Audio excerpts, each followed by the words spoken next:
अगला अध्याय। ब्रह्मा जी से दक्ष की अनुमति पाकर देवताओं और मुनियों सहित भगवान शिव का दक्ष के घर जाना, दक्ष द्वारा सबका सत्कार तथा सती और शिव का विवाह। ब्रह्मा जी कहते हैं, नारद, तदनंतर मैं हिमालय के कैलाश शिखर पर रहने वाले परमेश्वर महादेव शिव को लाने के लिए प्रसन्नता पूर्वक उनके पास गया और उनसे इस प्रकार बोला, वृषभध्वज, सती के लिए मैंने पुत्र दक्ष से जो बात कही है उसे सुनिए और जिस कार्य को वे अपने लिए असाध्य मानते हैं उसे सिद्ध हुआ ही समझिए। दक्ष ने कहा, मैं अपनी पुत्री भगवान शिव के हाथ में ही दूंगा, क्योंकि उन्हीं के लिए यह उत्पन्न हुई है।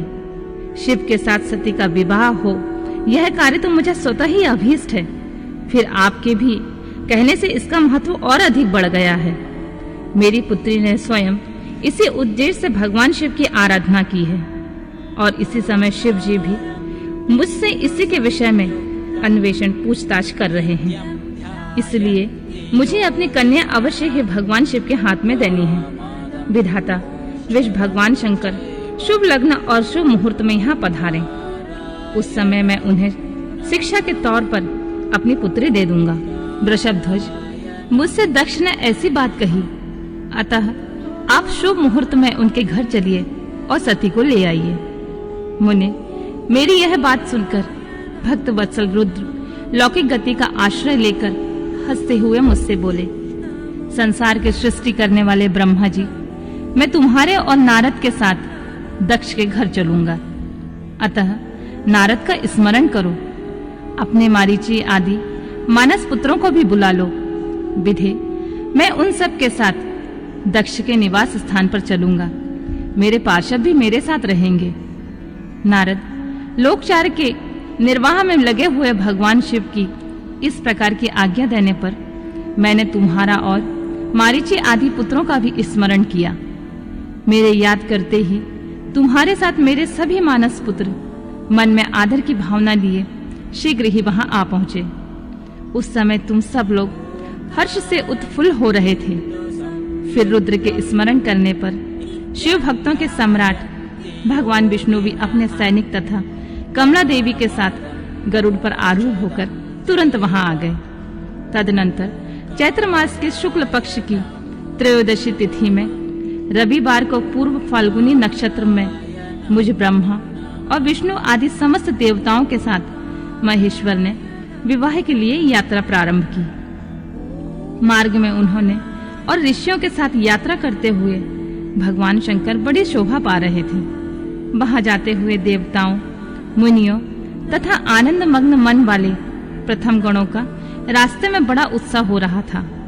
भगवान शिव की इच्छा से वृषभ, व्याघ्र, सर्प, जटा और चंद्रकला आदि सब के सब उनके लिए यथायोग्य आभूषण बन गए।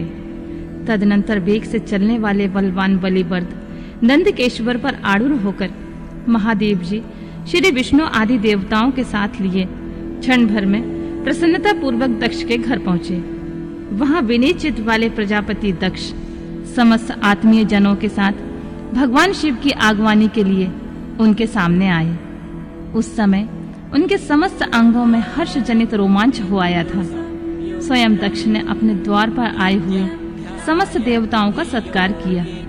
वे सब लोग सुरश्रेष्ठ शिव को बिठाकर उनके पार्श्व भाग में स्वयं भी मुनियों के साथ क्रमशः बैठ गए। इसके बाद दक्ष ने मुनियों सहित समस्त देवताओं की परिक्रमा की और उन सब के साथ भगवान शिव को घर के भीतर ले आए। उस समय दक्ष के मन में बड़ी प्रसन्नता थी। उन्होंने सर्वेश्वर शिव को उत्तम आसन देकर स्वयं विधि पूर्वक उनका पूजन किया।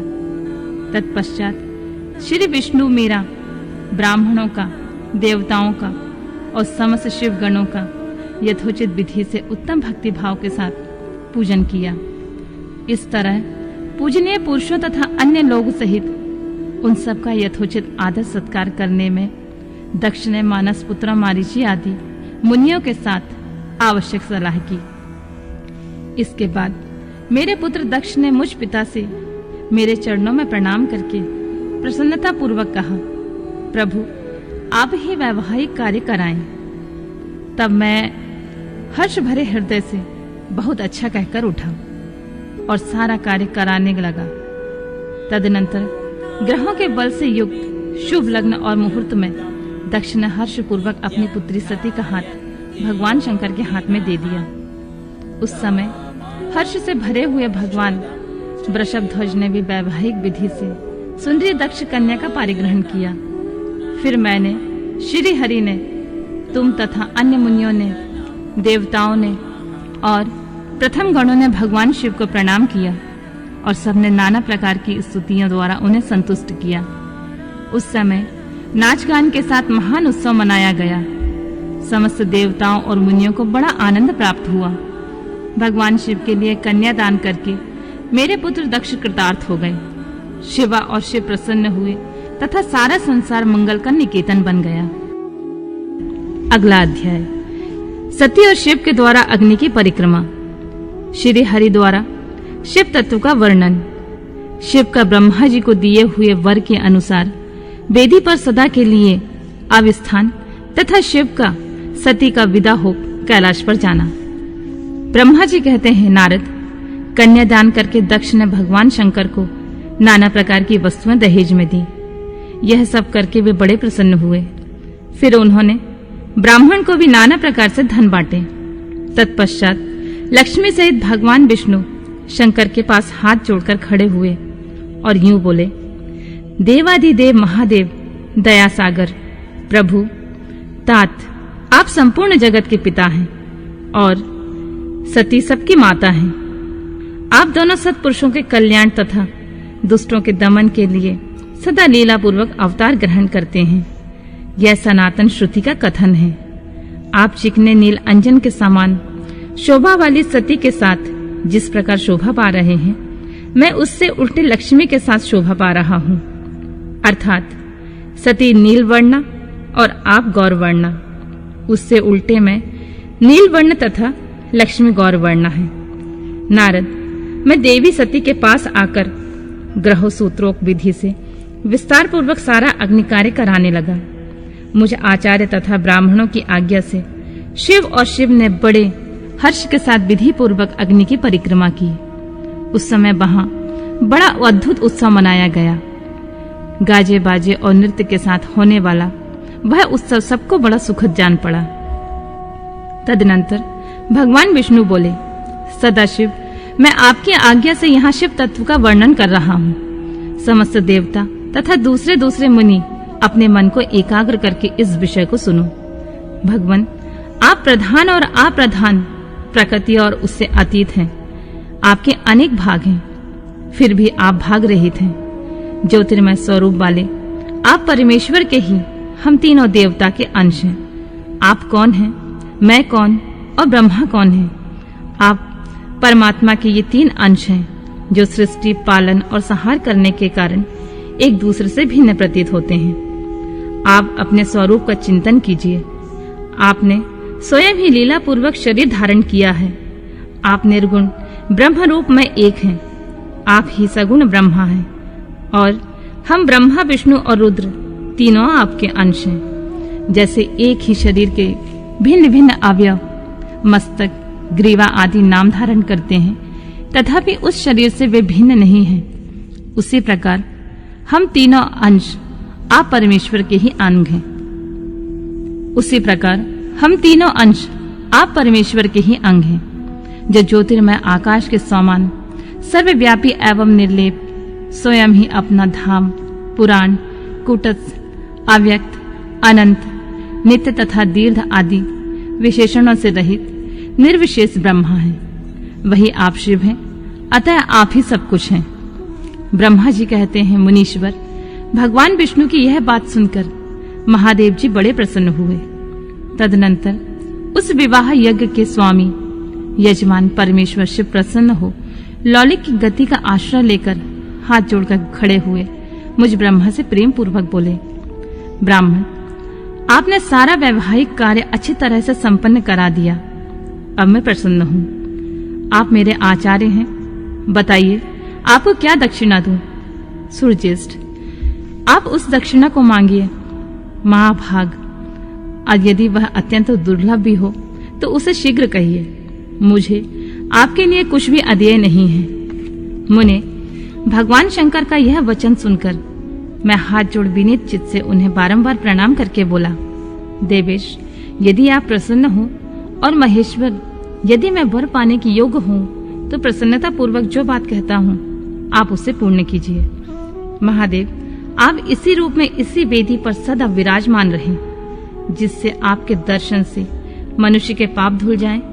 चंद्रशेखर, आपका सानिध्य होने से मैं इस वेदी के समीप आश्रम बनाकर तपस्या करूं, यही मेरी अभिलाषा है। चैत्र के शुक्ल पक्ष की त्रयोदशी को पूर्व फाल्गुनी नक्षत्र में रविवार के दिन इस भूतल पर जो मनुष्य भक्ति भाव से आपका दर्शन करे, उसके सारे पाप तत्काल नष्ट हो जाएं, विपुल पुण्य की वृद्धि हो और समस्त रोगों का सर्वथा नाश हो जाए।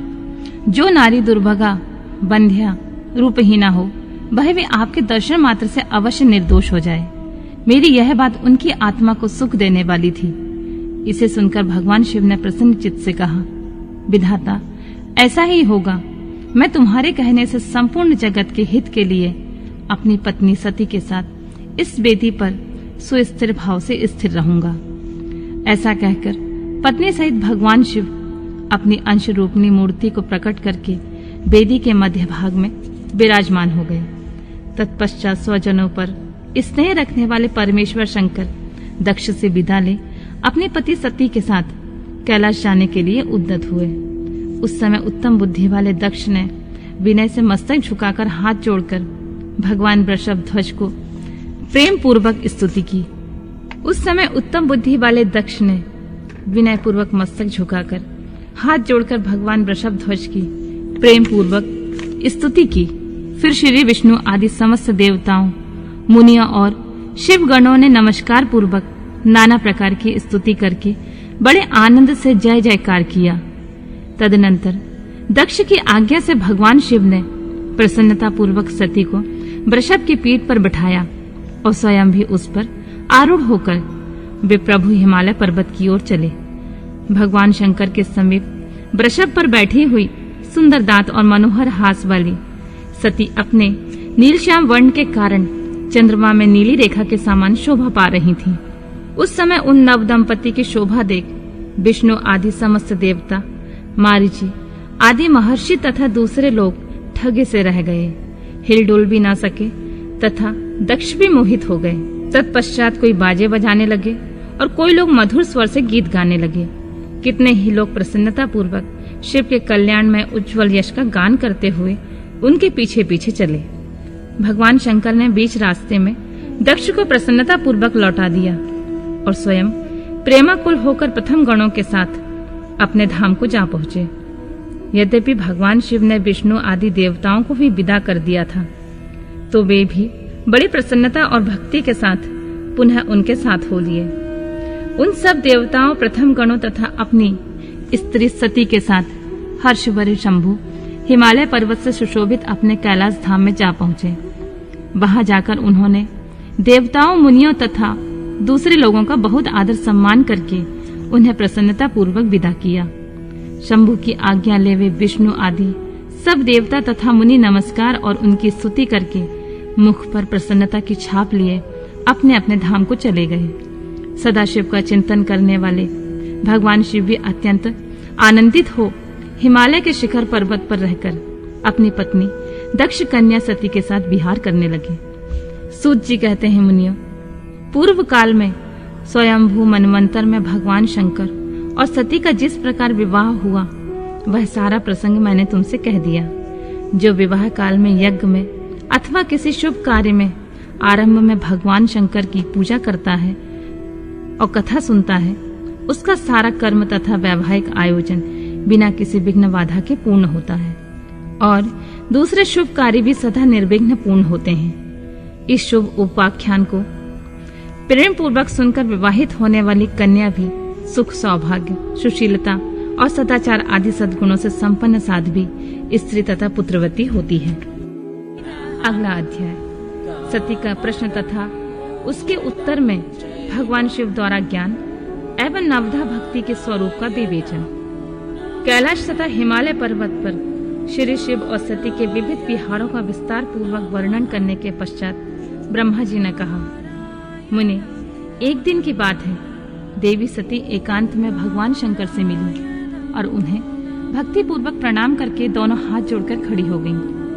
प्रभु शंकर को पूर्ण प्रसन्न जान नमस्कार करके विनीत भाव से खड़ी हुई दक्ष कुमारी सती भक्ति भाव से अंजलि बांधे बोली, देवदेव महादेव करुणा सागर प्रभु, दीनों द्वार पारायण महायोगिन, मुझ पर कृपा कीजिए। आप परम पुरुष हैं, सबके स्वामी हैं, रजोगुण तत्वगुण तथा तमोगुण से परे हैं, निर्गुण भी हैं, सगुण भी हैं। आप साक्षी निर्विकार और महाप्रभु हैं। हर मैं धन्य हूँ जो आपकी कामिनी और आपके साथ सुंदर विहार करने वाली आपकी प्रिया हुई। स्वामी, आप अपने भक्त वत्सल से ही प्रेरित होकर मेरे पति हुए हैं। नाथ, मैंने बहुत वर्षों तक आपके साथ विहार किया है महेशान, इससे मैं बहुत संतुष्ट हुई हूँ और अब मेरा मन उधर से हट गया है देवेश्वर हर। अब तो मैं उन परम तत्व का ज्ञान प्राप्त करना चाहती हूँ जो निरतिशय सुख प्रदान करने वाला है तथा जिसके द्वारा जीव संसार दुख में अनायासी उद्धार पा सके। नाथ, जिस कर्म के अनुष्ठान करके विषय जीव भी परम पद को प्राप्त कर ले और संसार बंधन में ना बंधे, उसे आप बताइए, मुझ पर कृपा कीजिए। ब्रह्मा जी कहते हैं, मुने, इस प्रकार आदि शक्ति महेश्वरी सती ने केवल जीवों के उद्धार के लिए अब उत्तम भक्ति भाव के साथ भगवान शंकर से प्रश्न किया। तब उनके उस प्रश्न को सुनकर स्वेच्छा से शरीर धारण करने वाले भगवान तथा योग के द्वारा भोग से विरक्त चित्त वाले स्वामी शिव ने अत्यंत प्रसन्न होकर सती से इस प्रकार कहा, देवी दक्ष नंदिनी महेश्वरी, सुनो, मैं उसी परम तत्व का वर्णन करता हूँ जिससे वासनाबद्ध जीव तत्काल मुक्त हो सकता है। परमेश्वरी, तुम विज्ञान के परातत्व को जानो। विज्ञान वह है जिसके उदय होने पर मैं ब्रह्मा हूँ ऐसा दृढ़ निश्चय हो जाता है। ब्रह्मा के सिवा दूसरी कोई वस्तु का स्मरण नहीं रहता तथा उस विज्ञानी पुरुष की बुद्धि सर्वदा शुद्ध हो जाती है। प्रिय, वह विज्ञान दुर्लभ है। इस त्रिलोकी में उसका ज्ञाता कोई विरला नहीं है। वह जो और जैसा भी है वह सदा मेरा स्वरूप ही है। साक्षात परातत्व ब्रह्मा है, उस विज्ञान की माता है मेरी भक्ति, जो भोग और मोक्ष फल प्रदान करने वाली होती है। वह मेरी कृपा से सुलभ होती है। भक्ति 9 प्रकार की बताई गई है सती। भक्ति और ज्ञान में कोई भेद नहीं है। भक्त और ज्ञानी दोनों को सदा सुख प्राप्त होता है। जो भक्ति का विरोधी है उसे ज्ञान की प्राप्ति नहीं होती है। देवी, मैं सदा भक्ति के अधीन रहता हूँ और भक्ति के प्रभाव से जातिहीन नीच मनुष्यों के घरों में भी चला जाता हूँ, इसमें कोई संशय नहीं है। सती, वह भी भक्ति 2 प्रकार की होती है, सगुणा और निर्गुणा। जो वैधि शास्त्रीय विधि से प्रेरित और स्वाभाविकीय हृदय से सहज अनुराग से प्रेरित भक्ति होती है वह श्रेष्ठ है तथा इससे भिन्न जो कामना मूलक भक्ति होती है वह निम्न कोटि मानी गई है। पूर्वोक्त सगुणा और निर्गुणा ये दोनों प्रकार की भक्तियां नैष्ठिकी और अनैष्ठिकी के भेद से 2 भेद वाली हो जाती हैं। नैष्ठिकी भक्ति 6 प्रकार की जाननी चाहिए और अनैष्ठिकी एक ही प्रकार की कही गई है। विद्वान पुरुष विहिता और अविहिता आदि भेद से उसे अनेक प्रकार की मानते हैं। इन विविध भक्तियों के बहुत से भेद प्रभेद होने के कारण इनके तत्व का अन्यत्र वर्णन किया गया है। प्रिय, मुनियों ने सगुणा और निर्गुणा दोनों भक्तियों के 9 अंग बनाए हैं। दक्ष नंदिनी, मैं उन 9 अंगों का वर्णन करता हूँ, तुम प्रेम से सुनो देवी।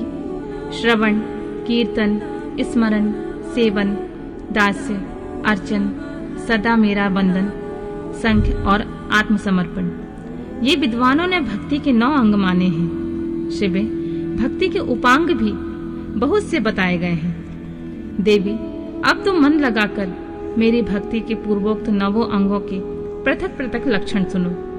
वे लक्षण भोग तथा मोक्ष प्रदान करने वाले हैं। जो स्थिर आसन से बैठकर तन मन आदि से मेरी कथा, कीर्तन आदि का नित्य सम्मान करता हुआ प्रसन्नता पूर्वक अपने श्रवण पुटों से उसके अमृत का पान करता है, उसके इस साधन को श्रवण कहते हैं। जो हृदय अवकाश के द्वारा मेरे दिव्य जन्म कर्मों का चिंतन करता हुआ प्रेम से वाणी द्वारा उनका उच्च स्वर्ग से उच्चारण करता है, उसके इस भजन साधन को कीर्तन कहते हैं। देवी, मुझ नित्य महेश्वर को सदा और सर्वत्र व्यापक जानकर जो संसार में निरंतर निर्भय रहता है, उसी को स्मरण कहा गया है। अरुणोदय से लेकर हर समय सेव्य की अनुकूलता का ध्यान रखते हुए हृदय और इंद्रियों से जो निरंतर सेवा की जाती है, वही सेवन नामक भक्ति है। अपने को प्रभु का किंकर समझकर हृदय अमृत के भोग से सदा स्वामी का सदा प्रिय संपादन करना दास्य कहलाता है। अपने धन वैभव के अनुसार शास्त्रीय विधि से मुझ परमात्मा को सदा पाद्य आदि 16 उपचारों से जो समर्पण करना है, उसे अर्चन कहते हैं। मन से ध्यान और वाणी से वंदनात्मक मंत्रों का उच्चारण पूर्वक 8 अंगों से भूतल का स्पर्श करते हुए जो इष्ट देव को नमस्कार किया जाता है, उसे वंदन कहते हैं। ईश्वर मंगल या अमंगल जो कुछ भी करता है, वह सब मेरे मंगल के लिए ही है, ऐसा दृढ़ विश्वास रखना संख्य भक्ति का लक्षण है। देह आदि जो कुछ भी कही जाने वाली वस्तु है, वह सब भगवान की प्रसन्नता के लिए उन्हीं को समर्पित करके अपने निर्वाह के लिए भी कुछ बचाकर न रखना अथवा निर्वाह की चिंता से भी रहित हो जाना आत्मसमर्पण कहलाता है। ये मेरी 9 भक्ति के अंग हैं, जो भोग और मोक्ष प्रदान करने वाले हैं। इनमें ज्ञान का प्राकट्य होता है तथा ये सब साधन मुझे अत्यंत प्रिय हैं। मेरी भक्ति में बहुत से उपांग भी कहे गए हैं, जैसे बिल्व आदि का सेवन करना। इनको विचार से समझ लेना चाहिए। प्रिय, इस प्रकार मेरी सांगोपांग भक्ति सबसे उत्तम है। यह ज्ञान वैराग्य की जननी है और मुक्ति इसकी दासी है। यह सदा सब साधनों के ऊपर विराजमान है। इसके द्वारा संपूर्ण कर्म के फल की प्राप्ति होती है। यह भक्ति मुझे सदा तुम्हारे समान ही प्रिय है। जिसके चित्त में निरंतर यह भक्ति निवास करती है, वह साधक मुझे अत्यंत प्यारा है। देवेश्वरी, तीनों लोकों और चारों युगों में भक्ति के समान कोई दूसरा सुखदायक मार्ग नहीं है। कलयुग में तो यह विशेष सुखद और सुविधाजनक है। देवी, कलयुग में यह प्रारंभिक ज्ञान और वैराग्य के कोई ग्राहक नहीं है, इसलिए वे दोनों वृद्ध उत्साह शून्य और जर्जर हो गए हैं। परंतु भक्ति कलयुग में तथा अन्य सब युगों में भी प्रत्यक्ष फल देने वाली होती है। भक्ति के प्रभाव से मैं सदा उनके वश में रहता हूँ, इसमें संशय नहीं है। संसार में जो भक्तिमान पुरुष है, उसकी मैं सदा सहायता करता हूँ, उसके सारे विघ्नों को दूर हटाता हूँ। उस भक्त का जो शत्रु होता है, वह मेरे लिए दंडनीय है, इसमें कोई संशय नहीं है। देवी, मैं अपने भक्तों का रक्षक हूँ। भक्त की रक्षा के लिए ही मैंने कुपित हो जाने अपने नेत्र जनित अग्नि से काल को भी दग्ध कर डाला है। प्रिय, भक्त के लिए मैं पूर्व काल में सूर्य पर भी अत्यंत क्रुद्ध हो उठा था और शूल लेकर मैंने उन्हें मार भगाया था। देवी, भक्त के लिए मैंने सैन्य सहित रावण को भी क्रोध पूर्वक त्याग दिया और उसके प्रति कोई पक्षपात नहीं किया। सती देवेश्वरी, बहुत कहने से क्या लाभ। मैं सदा ही भक्त के अधीन रहता हूँ और भक्ति करने वाले पुरुष के अत्यंत वश में हो जाता हूँ। ब्रह्मा जी कहते हैं, नारद, इस प्रकार भक्त का महत्व सुनकर दक्ष कन्या सती को बड़ा हर्ष हुआ। उन्होंने अत्यंत प्रसन्नता पूर्वक भगवान शिव को मन ही मन प्रणाम किया। मुनि, सती देवी ने पुनः भक्ति काल विषयक शास्त्र के विषय में भक्ति पूर्वक पूछा। उन्होंने जिज्ञासा की कि जिस लोक में सुखदायक और जीवों के उद्धार के साधनों का प्रतिपादक है, वह शास्त्र कौन सा है।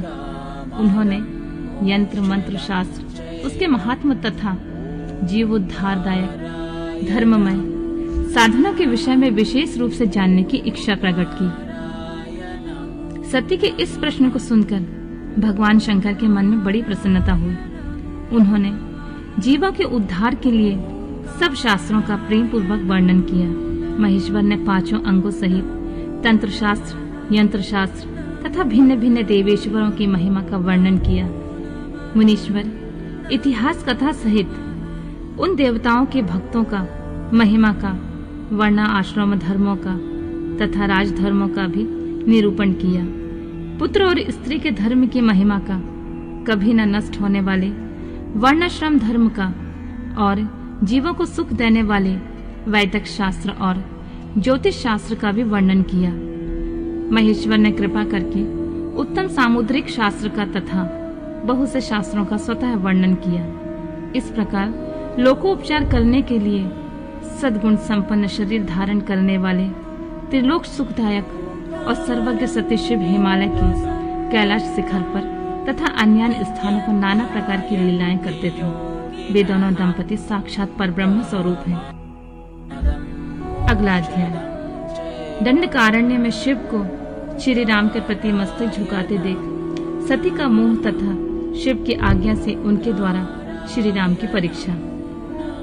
नारद जी बोले, ब्राह्मण, विधे, प्रजानाथ महाप्राज्ञ, दयानिधि, आपने भगवान शंकर तथा देवी सती के मंगलकारी सूर्ययश का श्रवण कराया है। अब इस समय पुनः प्रेम पूर्वक उनके उत्तम यश का वर्णन कीजिए। उन शिव दंपति ने वहां रहकर कौन सा चरित्र किया था? ब्रह्मा जी ने कहा, मुने, तुम मुझसे सती और शिव के चरित्र का प्रेम से श्रवण करो। वे दोनों दंपति वहां लौकिक गति का आश्रय ले नित्य निरंतर क्रीड़ा किया करते थे। तदनंतर महादेवी सती को अपने पति शंकर का वियोग प्राप्त हुआ। ऐसा कुछ श्रेष्ठ बुद्धि वाले विद्वानों का कथन है। परंतु मुनि, वास्तव में उन दोनों का परस्पर वियोग कैसे हो सकता है? क्योंकि वे दोनों वाणी और अर्थ के समान एक दूसरे से सदा मिले जुले हैं, शक्ति और शक्तिमान हैं तथा चित स्वरूप हैं। फिर उनकी लीला विषयक रुचि होने के कारण यह सब कुछ संगठित हो रहा है। सती और शिव यद्यपि ईश्वर हैं, तो भी लौकिक रीति का अनुसरण करके वे जो जो लीला करते हैं, ये सब संभव है। दक्ष कन्या सती ने जब देखा कि मेरे पति ने मुझे त्याग दिया है, वे अपने पिता दक्ष के यज्ञ में गईं और भगवान शंकर का अनादर देख उन्होंने अपने शरीर को त्याग दिया। वे ही सती पुनः हिमालय के घर पार्वती के नाम से प्रकट हुई और भारी तपस्या करके उन्होंने विवाह के द्वारा पुनः भगवान शिव को प्राप्त कर लिया। सूत जी कहते हैं, महर्षियों, ब्रह्मा जी की यह बात सुनकर नारद ने विधाता से शिवा और शिव के महान यश के विषय में इस प्रकार पूछा। महाभाग विष्णुशिष, विधाता, आप मुझे शिवा और शिव के भाव तथा आचार से संबंध रखने वाले उनके चरित्र को विस्तार पूर्वक सुनाइए। तात, भगवान शंकर ने अपने प्राणों से भी प्यारी धर्म पत्नी सती का किस लिए त्याग किया? यह घटना तो मुझे बड़ी विचित्र जान पड़ती है। अतः इसे आप अवश्य कहें। आज आपके पुत्र दक्ष के यज्ञ में भगवान शिव का अनादर कैसे हुआ और वहां पिता के यज्ञ में जाकर सती ने अपने शरीर को किस प्रकार त्याग किया और वहां पिता के यज्ञ में जाकर सती ने अपने शरीर का त्याग किस प्रकार किया? उसके बाद फिर वहां क्या हुआ? भगवान महेश्वर ने क्या किया? ये सब बातें मुझसे कहिए। इन सब सुनने के लिए, इन्हें सुनने के लिए मेरे मन में बड़ी श्रद्धा है। ब्रह्मा जी ने कहा, मेरे पुत्रों में श्रेष्ठ महाप्राज्ञ तात नारद, तुम महर्षियों के साथ बड़े प्रेम से भगवान चंद्रमौली का यह चरित्र सुनो। श्री विष्णु आदि देवताओं से सेवित पर ब्रह्मा महेश्वर को नमस्कार करके मैं उनके महान अद्भुत चरित्र का वर्णन आरंभ करता हूँ। मुने, यह सब भगवान शिव की लीला ही है। वे प्रभु अनेक प्रकार की लीला करने वाले स्वतंत्र और निर्विकार हैं। देवी सती भी वैसी ही हैं। अन्यथा वैसा कर्म करने में कौन समर्थ हो सकता है? परमेश्वर शिव ही परब्रह्म परमात्मा है। एक समय की बात है, तीनों लोक में विचरने वाले लीला विशारद भगवान रुद्र सती के साथ बैल पर आरूढ़ होकर इस भूतल पर भ्रमण कर रहे थे। घूमते घूमते वे दंडकारण्य में आए। वहां उन्होंने लक्ष्मण सहित भगवान श्री राम को देखा, जो रावण द्वारा छल पूर्वक हरी गई अपनी प्यारी पत्नी सीता की खोज कर रहे थे। हाँ सीते, ऐसा उच्च स्वर से पुकारते हुए जहां तहां देखते हुए बारंबार रोते थे। उनके मन में विरह का आवेश छा गया था। सूर्यवंश में उत्पन्न वीर भूपाल दशरथ नंदन भरताग्रज श्री राम आनंद रहित हो लक्ष्मण के साथ वन में भ्रमण कर रहे थे और उनकी कांति फीकी पड़ गई थी। उस समय उदार चित्ता पूर्ण काम भगवान शंकर ने बड़ी प्रसन्नता के साथ उन्हें प्रणाम किया और जय जयकार करके वे दूसरी ओर चल दिए। भक्त वत्सल शंकर ने उस वन में श्री राम के सामने अपने को प्रकट नहीं किया।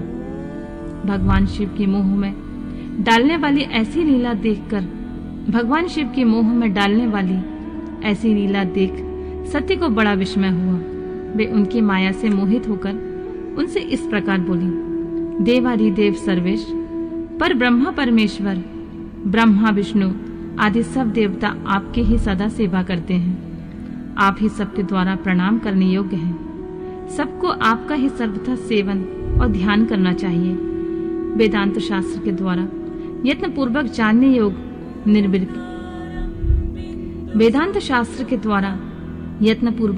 योग निर्विकार परम प्रभु आप ही हैं। नाथ, ये दोनों पुरुष कौन हैं? इनकी आकृति विरह अवस्था से व्याकुल दिखाई देती है।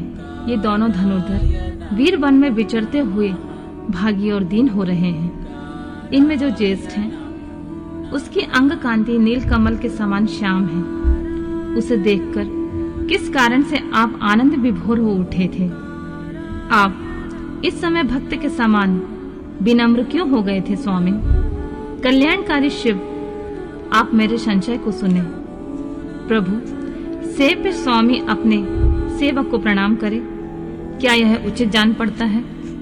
ब्रह्मा जी कहते हैं, नारद, कल्याणमयी परमेश्वरी आदि शक्ति सती देवी ने शिव की माया के वशीभूत होकर भगवान शिव से इस प्रकार प्रश्न किया। जब सती की यह बात सुनकर लीला विशारद परमेश्वर शंकर हंसकर उनसे इस प्रकार बोले, देवी सुनो, मैं प्रसन्नता पूर्वक यथार्थ बात कहता हूँ, इसमें छल नहीं है। वरदान के प्रभाव से ही मैंने इन्हें आदर पूर्वक प्रणाम किया है। प्रिय, ये दोनों भाई वीरों से सम्मानित हैं। इनके नाम हैं श्री राम और लक्ष्मण। इनका प्राकट्य सूर्यवंश में हुआ है। ये दोनों राजा दशरथ के विद्वान पुत्र हैं। इनमें जो गौर रंग के छोटे बंधु हैं वे साक्षात शेष के अंश हैं। उनका नाम लक्ष्मण है। इनके बड़े भाई का नाम श्री राम है। इनके रूप में भगवान विष्णु ही अपने संपूर्ण अंश से प्रकट हुए हैं। उपद्रव इनसे दूर ही रहते हैं। ये साधु पुरुषों की रक्षा तथा हम लोगों के कल्याण के लिए इस पृथ्वी पर अवतीर्ण हुए हैं। ऐसा कहकर सृष्टिकर्ता भगवान शंभु चुप हो गए। भगवान शिव की ऐसी बात सुनकर भी सती के मन को इस पर विश्वास नहीं हुआ। क्यों ना हो, भगवान शिव की माया बड़ी प्रबल है। वह संपूर्ण त्रिलोकी को मोह में डाल देने वाली होती है। सती के मन में मेरी इस बात का विश्वास नहीं है। यह जानकर लीला विशारद प्रभु सनातन शंभु यूं बोले, देवी मेरी बात सुनो। यदि तुम्हारे मन में मेरे कथन पर विश्वास नहीं है तो तुम वहां जाकर अपनी ही बुद्धि से श्री राम की परीक्षा कर लो।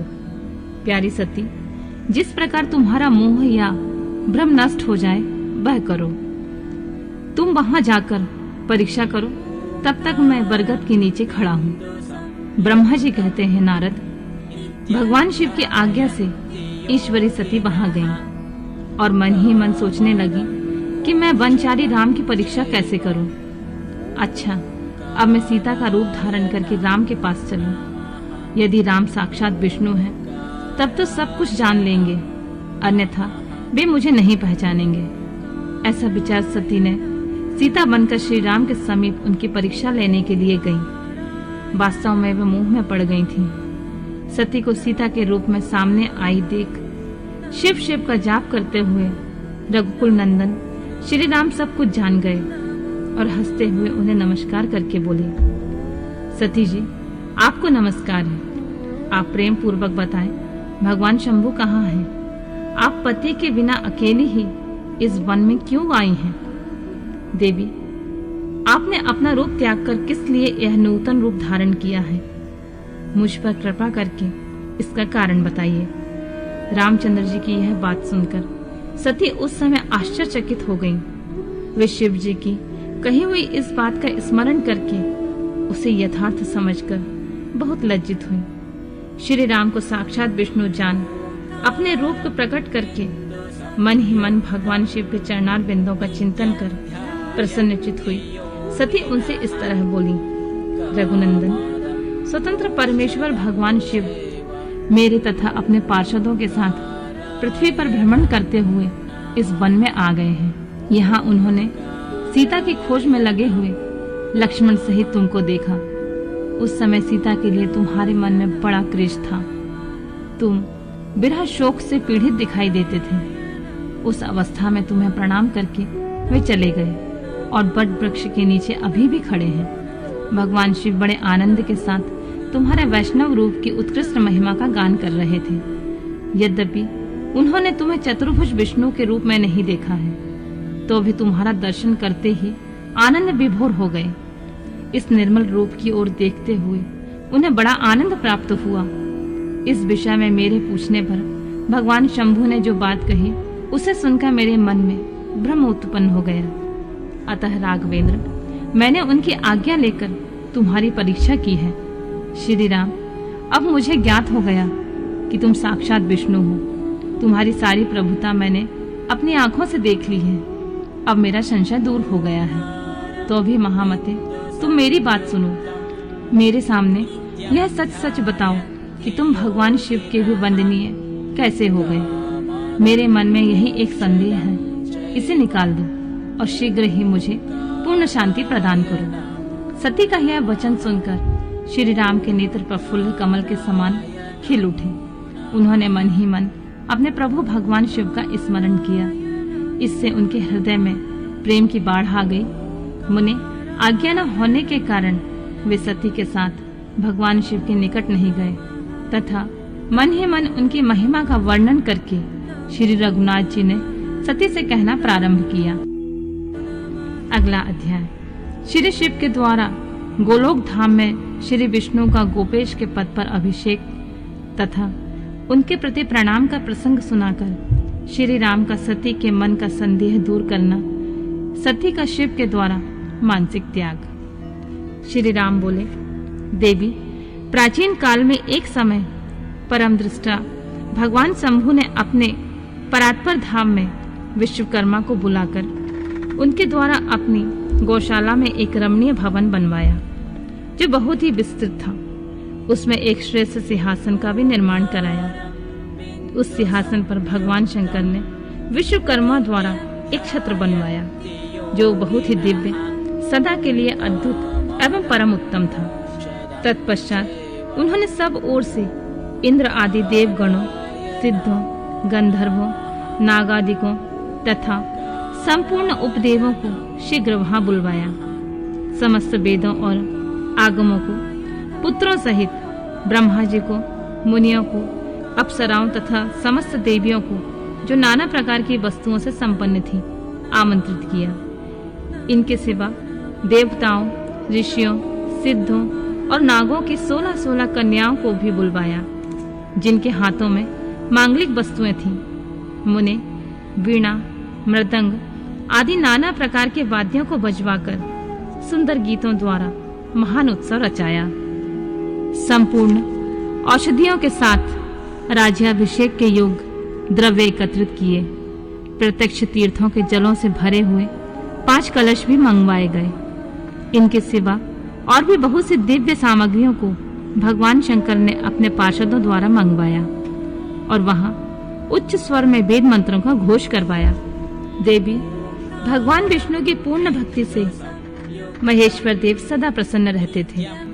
इसलिए उन्होंने प्रीति युक्त हृदय से श्री हरि को वैकुंठ से बुलवाया और शुभ मुहूर्त में श्री हरि को उस श्रेष्ठ सिंहासन पर बैठाया। महादेव जी ने स्वयं ही प्रेम पूर्वक उन्हें सब प्रकार के आभूषणों से विभूषित किया।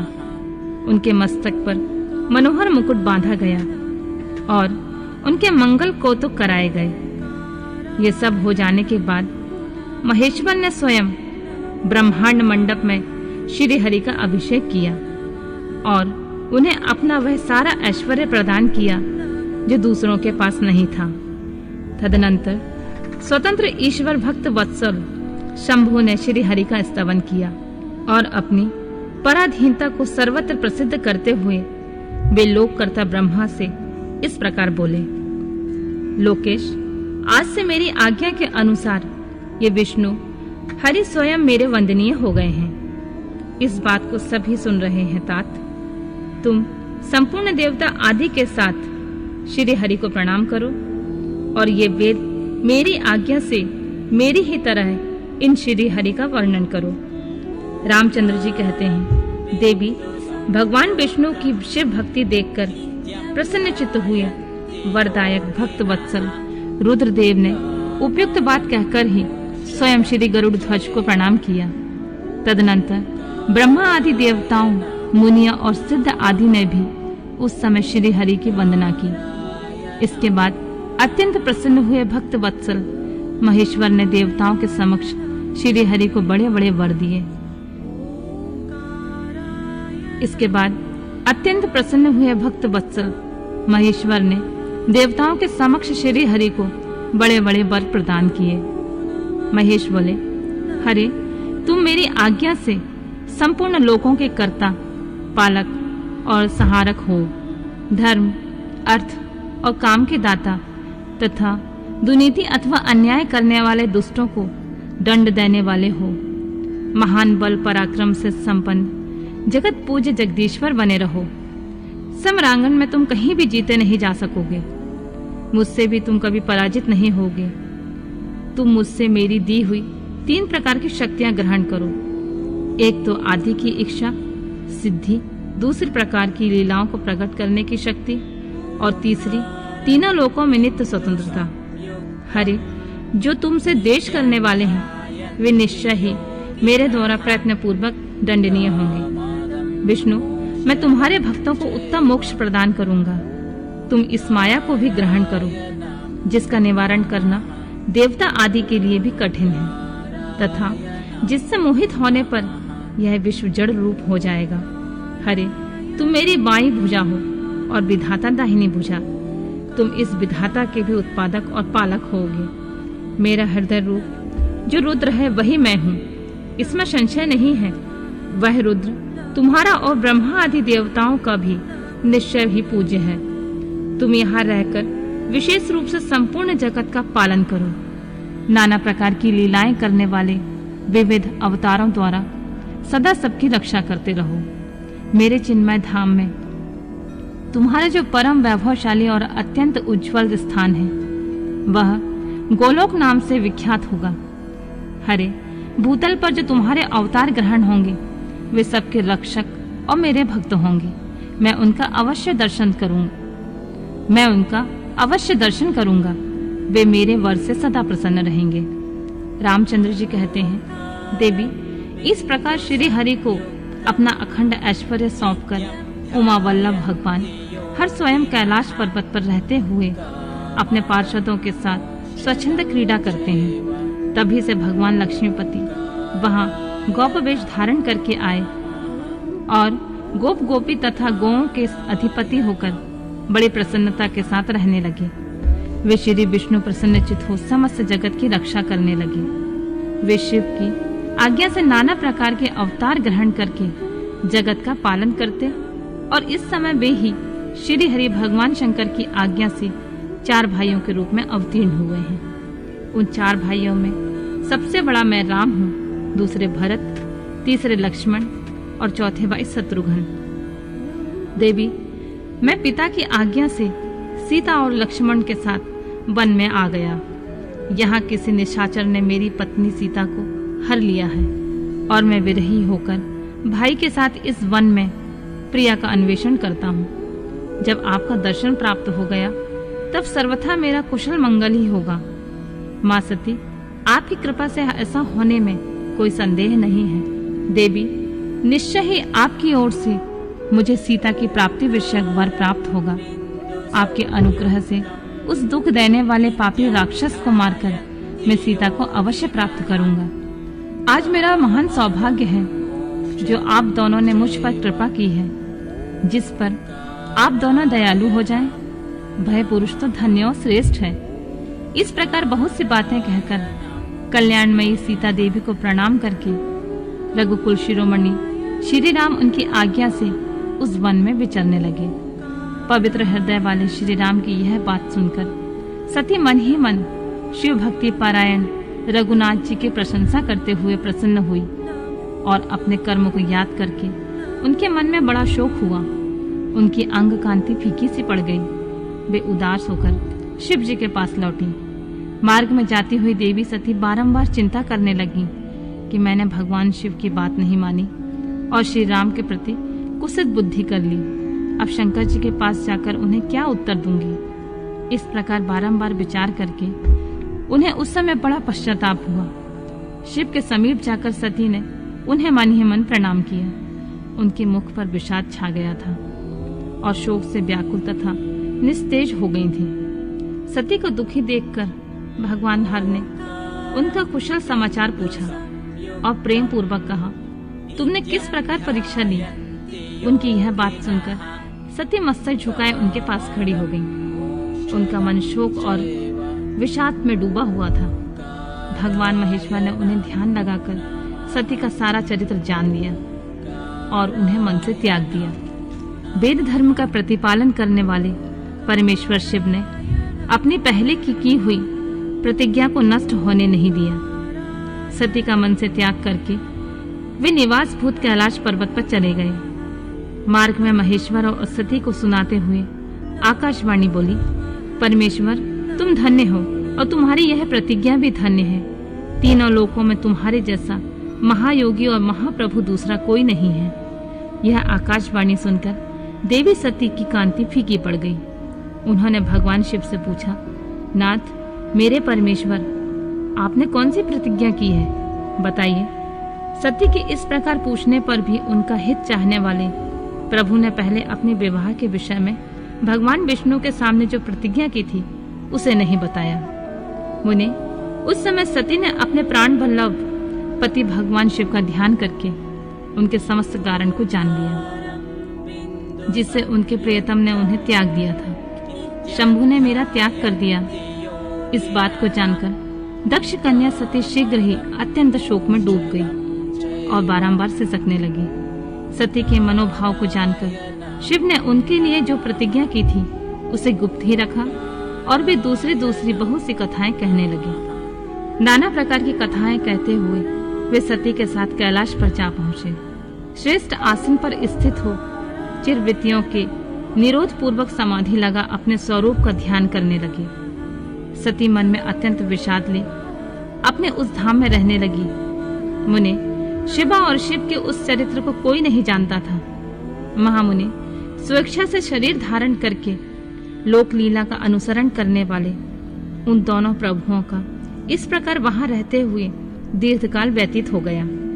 तत्पश्चात उत्तम लीला करने वाले महादेव जी ने ध्यान तोड़ा। यह जानकर जगदम्बा सती वहां आई और उन्होंने व्यथित हृदय से शिव के चरणों में प्रणाम किया। उदार चेता शंभु ने उन्हें अपने सामने बैठने के लिए आसन दिया और बहुत प्रेम से बहुत सी मनोरम कथाएं कही। उन्होंने वैसी ही लीला करके सती के शोक को तत्काल दूर कर दिया। वे पूर्ववत सुखी हो गईं। फिर भी शिव ने अपनी प्रतिज्ञा को नहीं छोड़ा। परमेश्वर शिव के विषय में यह कोई आश्चर्य की बात नहीं समझनी चाहिए। मुनि लोग शिवा और शिव की ऐसी ही कथा कहते हैं। कुछ मनुष्य उन दोनों में वियोग मानते हैं, परंतु उनमें वियोग कैसे संभव है। शिवा और शिव के चरित्र को वास्तविक रूप से कौन जानता है। वे दोनों सदा अपनी इच्छा से खेलते और भांति भांति लीलाएं करते हैं। सती और शिव वाणी और अर्थ की भांति एक दूसरे से नित्य संयुक्त हैं। उन दोनों का वियोग होना असंभव है। उनकी इच्छा से ही उनमें लीला वियोग हो सकता है। अगला अध्याय। प्रयाग में समस्त महात्मा मुनियों द्वारा किए गए यज्ञ में दक्ष का भगवान शिव को तिरस्कार पूर्वक शाप देना तथा नंदी द्वारा ब्राह्मण कुल को शाप प्रदान, भगवान शिव का नंदी को शांत करना। ब्रह्मा जी कहते हैं, नारद, पूर्व काल में समस्त महात्मा मुनि प्रयाग में एकत्र हुए थे। वहां सम्मिलित हुए उन सब महात्माओं का विधि विधान से एक बहुत बड़ा यज्ञ हुआ।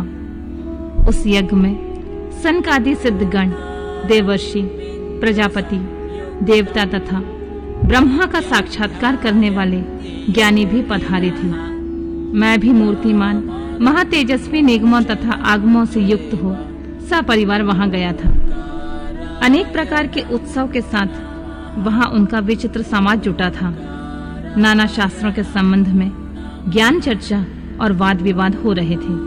मुने उसी अवसर पर सती तथा पार्षदों के साथ त्रिलोक हितकारी सृष्टिकर्ता एवं सबके स्वामी भगवान रुद्र भी वहां आ पहुंचे।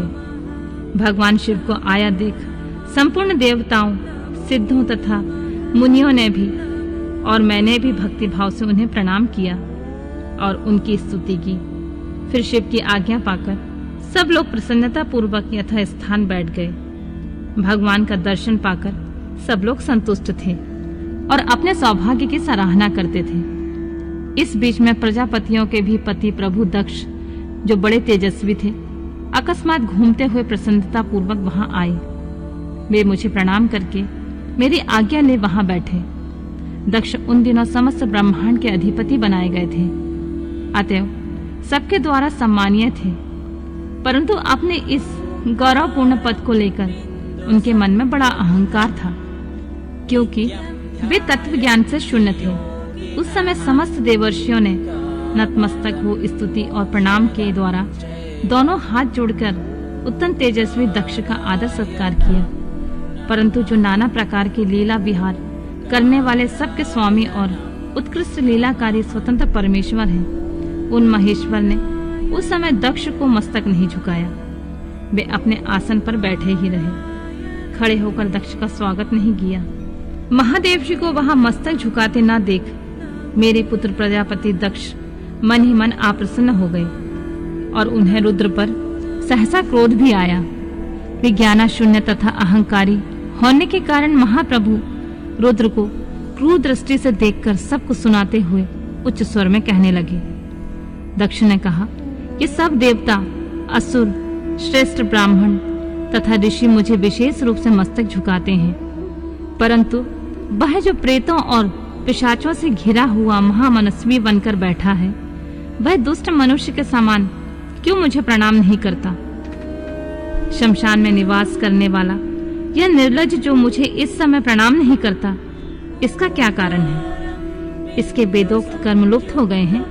यह भूतों और पिशाचों से सेवित हो मतवाला बना फिरता है और शास्त्रीय विधि की अवहेलना करके नीति मार्ग में सदा कलंकित किया करता है। इसके साथ रहने वाले या इसका अनुसरण करने वाले लोग पाखंडी, दुष्ट, पापचारी तथा ब्राह्मण को देखकर उद्दंडता पूर्वक उसकी निंदा करने वाले होते हैं।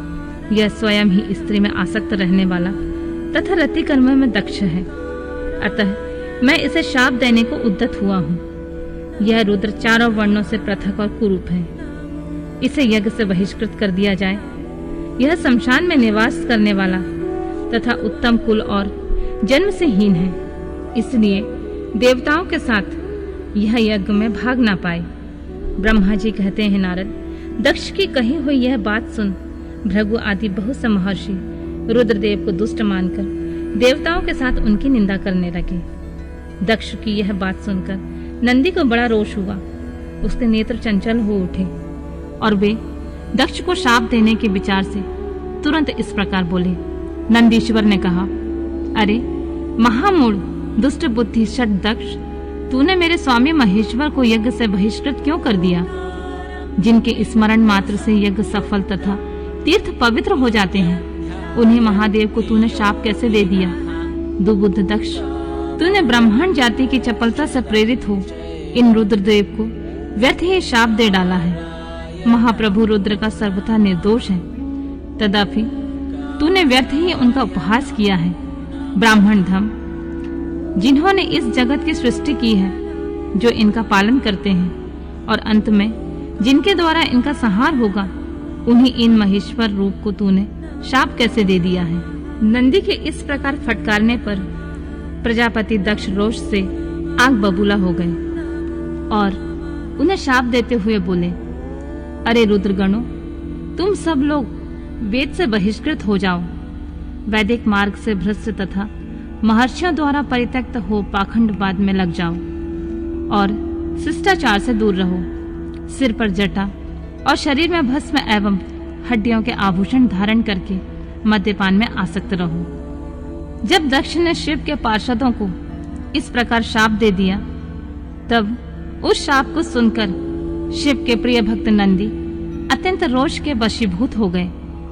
शिलाद पुत्र नंदी भगवान शिव के प्रिय पार्षद और तेजस्वी हैं। वे गर्व से भरे हुए महादुष्ट दक्ष को तत्काल इस प्रकार उत्तर देने लगे। नंदीश्वर बोले, अरे शठ दुबुद्धि दक्ष, तुझे शिव के तत्व का बिल्कुल ज्ञान नहीं है, अतः तूने शिव के पार्षदों को व्यर्थ ही शाप दिया है।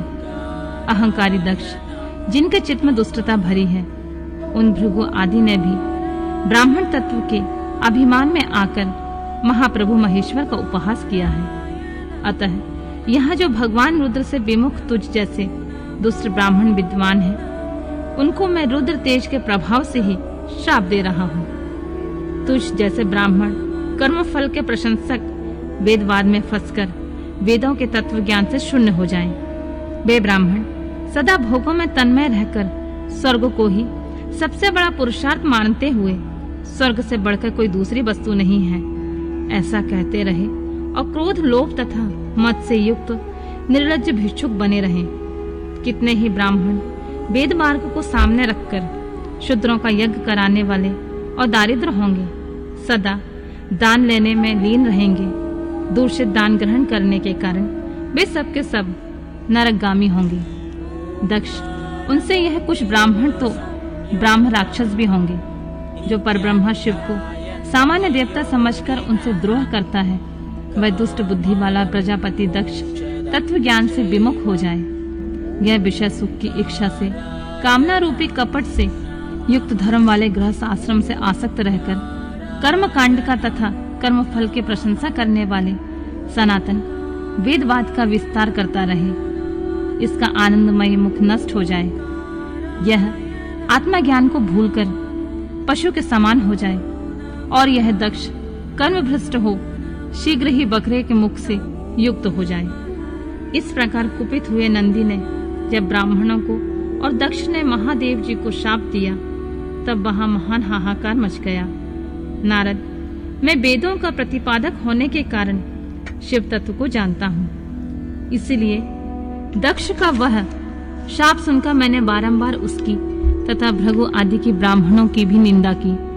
सदाशिव महादेव भी नंदी की यह बात सुनकर हंसते हुए मधुर वाणी में बोले और वे नंदी को समझाने लगे।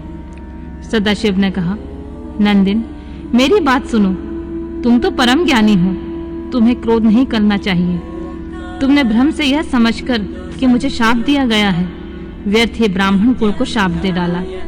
वास्तव में मुझे किसी का शाप छू ही नहीं सकता, अतः तुम्हें उत्तेजित नहीं होना चाहिए।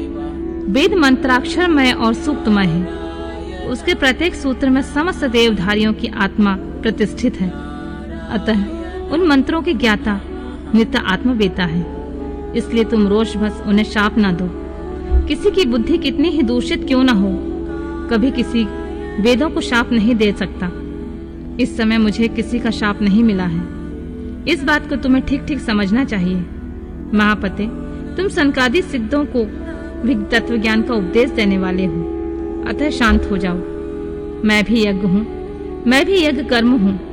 यज्ञों के अद्भुत समस्त उपकरण भी मैं हूँ। यज्ञ की आत्मा मैं हूँ, यज्ञ परायण यजमान भी मैं हूँ और यज्ञ से बहिष्कृत भी मैं ही हूँ। यह कौन है, तुम कौन हो और ये कौन?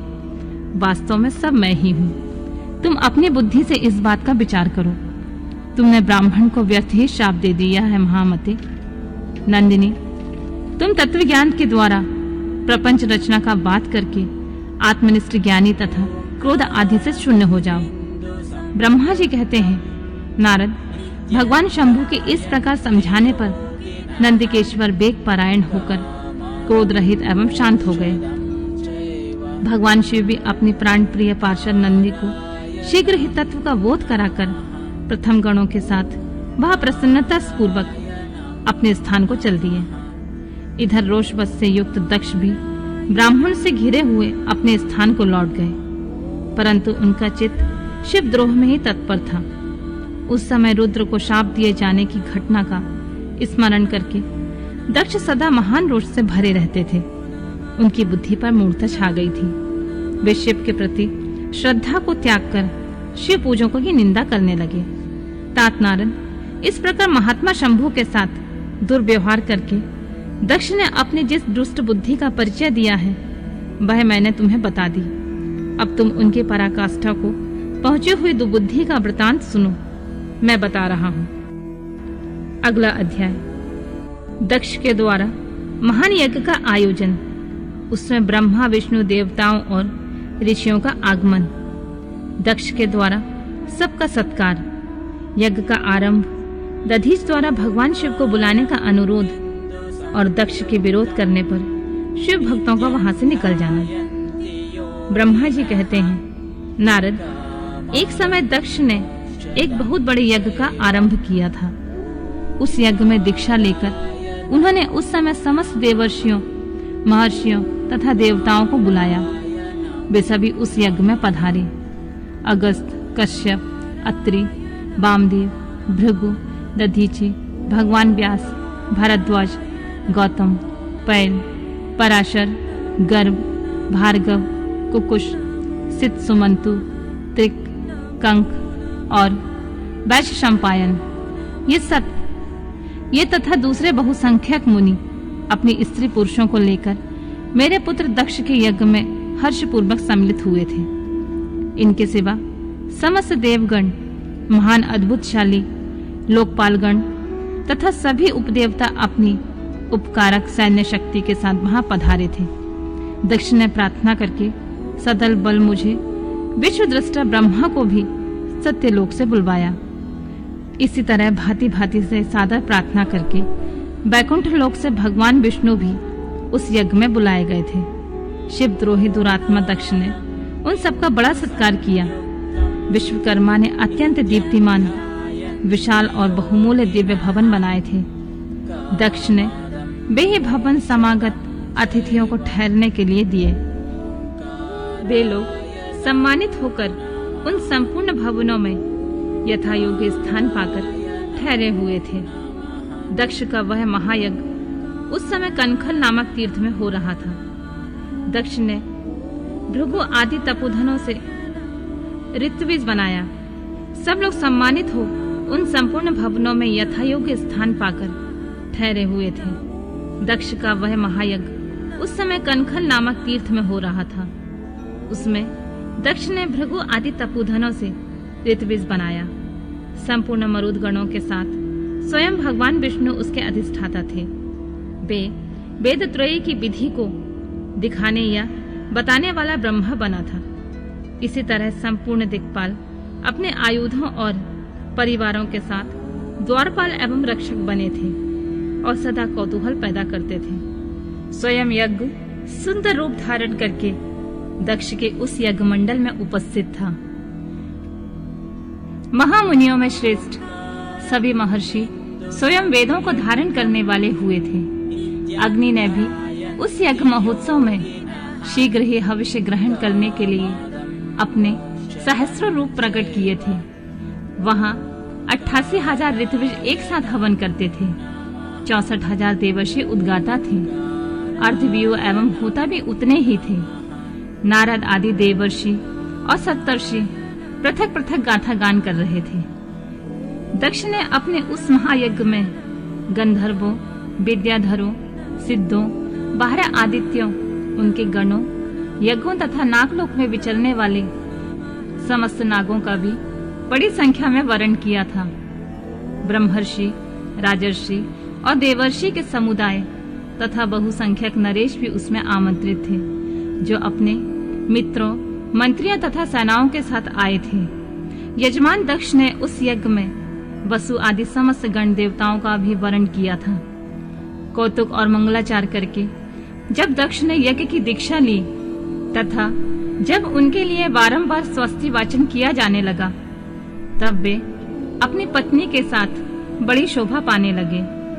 इतना सब करने पर दुरात्मा दक्ष ने उस यज्ञ में भगवान शंभु को आमंत्रित नहीं किया।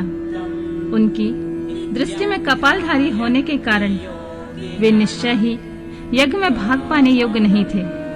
सती प्रजापति दक्ष की प्रिय पुत्र थी, तो भी कपाली की पत्नी होने के कारण दोषदर्शी दक्ष ने उन्हें अपने यज्ञ में नहीं बुलाया। इस प्रकार जब दक्ष का वह यज्ञ महोत्सव आरंभ हुआ और यज्ञ मंडप में आए हुए सब ऋत्विज अपने अपने कार्य में संलग्न हो गए, उस समय भगवान शंकर को वहां उपस्थित ना देख शिव भक्त दधीचि का चित्त अत्यंत उद्विग्न हो उठा और वे यूं बोले। दधीच ने कहा, मुख्य मुख्य देवताओं तथा महर्षियों, आप सब लोग प्रशंसा पूर्वक मेरी बात सुने।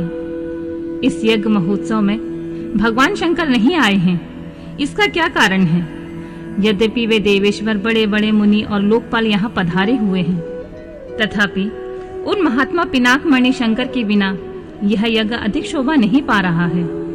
बड़े बड़े विद्वान कहते हैं कि मंगलमय भगवान शिव की कृपा दृष्टि से ही समस्त मंगल कार्य संपन्न होते हैं। जिनका ऐसा प्रभाव है, वे पुराण पुरुष वृषभ ध्वज परमेश्वर नीलकंठ यहाँ क्यों नहीं दिखाई दे रहे हैं? दक्ष जिनके संपर्क में आने पर अथवा जिनके स्वीकार कर लेने पर अमंगल भी मंगल हो जाते हैं, तथा जिनके 15 नेत्रों से देखे जाने पर बड़े बड़े नगर तत्काल मंगलमय हो जाते हैं, उनका इस यज्ञ में पदार्पण होना अत्यंत आवश्यक है। इसलिए तुम्हें स्वयं ही परमेश्वर शिव को यहाँ शीघ्र बुलाना चाहिए, अथवा ब्रह्म प्रभावशाली भगवान विष्णु, देवराज इंद्र, लोकपालगण, ब्राह्मणों और सिद्धों की सहायता से सर्वथा प्रयत्न करके इस समय यज्ञ की पूर्ति के लिए तुम्हें भगवान शंकर को यहाँ ले आना चाहिए। आप सब लोग उस स्थान पर जाएं जहाँ महेश्वर देव विराजमान हैं। वहां से दक्ष नंदिनी सती के साथ भगवान शंभु को तुरंत यहाँ ले आए।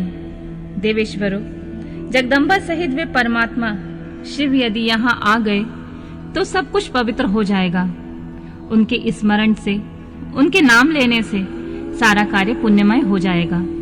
अतः पूर्ण प्रयत्न करके भगवान वृषभध्वज को यहाँ ले आना चाहिए।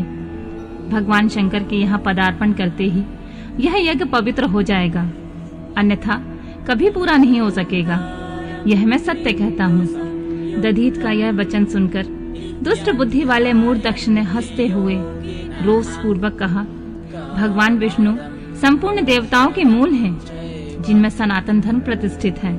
जब इनको मैंने सादर पूर्वक बुला लिया है, तब इस यज्ञ में क्या कमी हो सकती है? जिनके वेद, यज्ञ और नाना प्रकार के समस्त कर्म प्रतिष्ठित है, वे भगवान विष्णु तो यहाँ आ ही गए हैं। इनके सिवा सत्य लोक में लोक पितामह ब्रह्मा वेदों, उपनिषदों और विविध आगमों के साथ यहाँ पधारे हैं। देवगणों के साथ स्वयं देवराज इंद्र का भी शुभ आगमन हुआ है, तथा आप जैसे निष्पाप महर्षि भी यहाँ आ गए हैं। जो जो महर्षि यज्ञ में सम्मिलित होने के योग्य, शांत और सुपात्र हैं, वे वेद और वेदार्थ के तत्व को जानने वाले हैं और दृढ़ता पूर्वक व्रत का पालन करते हैं। वे सब और स्वयं आप भी जब यहाँ पदार्पण कर चुके हैं, तब हमें यहाँ रुद्र से क्या प्रयोजन है विप्रवर?